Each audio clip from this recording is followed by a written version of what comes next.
내일이면 취임 1주년을 맞는 윤석열 대통령이 한일 셔틀 외교 복원을 포함해서 지난 1년 동안의 외교 안보 성과 등을 직접 설명했습니다. 전세 사기 피해와 마약 수사를 언급하면서는 지난 정부 그리고 야당을 비판했습니다. 오늘 국무회의 모두 발언에서 나왔는데요. 사실상 취임 1년 담화처럼 발표가 됐습니다. 취재기자 연결합니다. 박소정 기자. 네, 용산 대통령실입니다. 네, 대통령이 직접 2주 연속 국무회의를 주재한 셈이 됐는데요. 취임 1주년을 앞두고 준비한 발언이라고 볼 수 있겠죠? 그렇습니다. 오늘 국무회의 모두 발언은 한일 정상 간 셔틀 외교 복원의 의미를 전하는 것뿐 아니라 지난 1년 동안의 성과를 요약해서 직접 설명하는 자리였습니다. 12분 동안 이어졌는데요.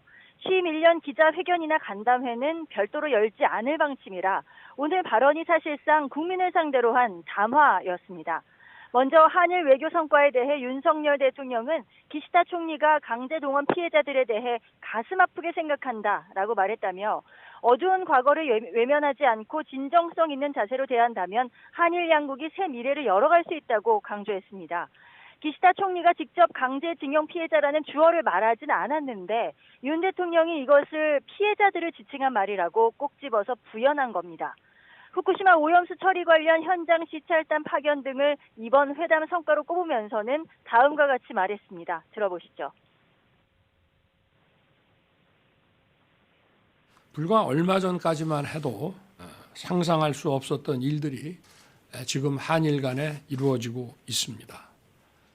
한일 관계가 과거 가장 좋았던 시절을 넘어 새로운 미래를 개척해 나갈 수 있을 것입니다.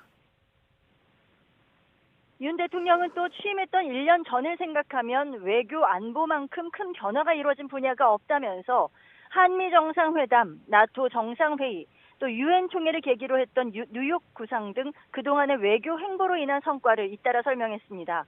대한민국 1호 영업사원으로 정상 세일즈 외교를 펼쳤다며 경제 외교도 내세웠는데요. 사우디 빈살만 왕세자 방한 때 40조 원에 달하는 양해각서를 체결했고 UAE 국빈 방문에선 300억 달러 투자를 유치했다면서 스타트업과 중소기업들이 도약하는 데 큰 힘이 될 것이라 기대했습니다.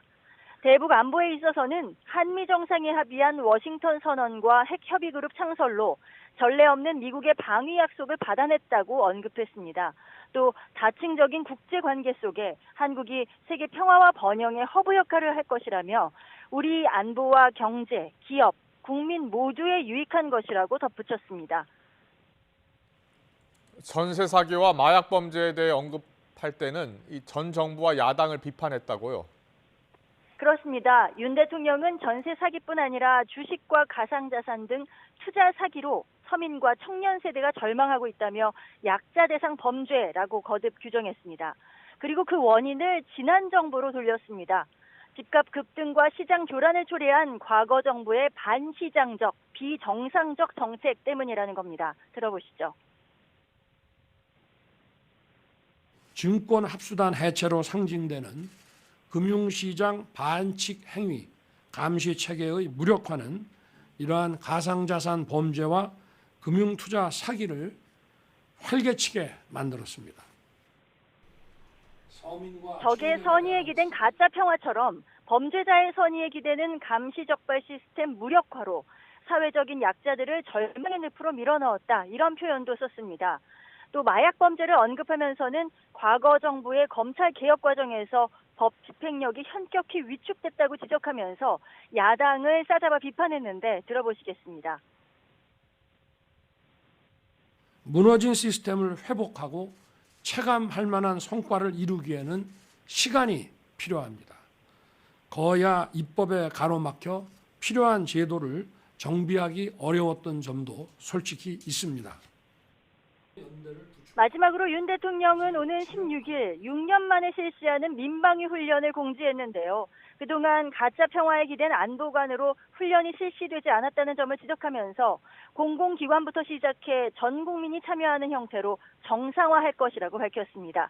지금까지 용산 대통령실에서 YTN 박소정입니다.